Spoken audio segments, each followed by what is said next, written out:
Leo naenda kuongelea Jamhuri ya Mbinguni na Jamhuri ya Tanzania. Tunaanza. Bendera inaweza kubadilika, lakini maadili yasipobadilika taifa linaumia.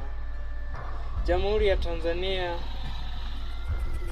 ni ya katiba na sheria. Jamhuri ya Mbinguni ni ya kweli, haki na upendo.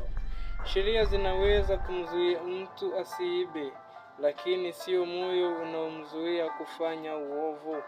Raia wa mbinguni haongozwi na hofu mbali dhamiri. Ndio maana unakuwa Mtanzania mwema hata bila kusimamiwa. Taifa linajengwa na maadili. Wewe unajengwa na taifa gani leo? Taifa linajengwa na maadili. Wewe unajengwa na taifa gani leo? Je, ni Jamhuri ya Mbinguni au Jamhuri ya Tanzania?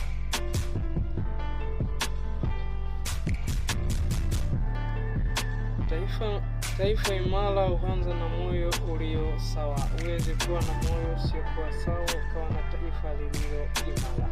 Tafiku moja. Remember that. Nalo swali tu moja, taifa linajengwa na maadili. Taifa linajengwa na maadili. Wewe unajengwa na taifa gani?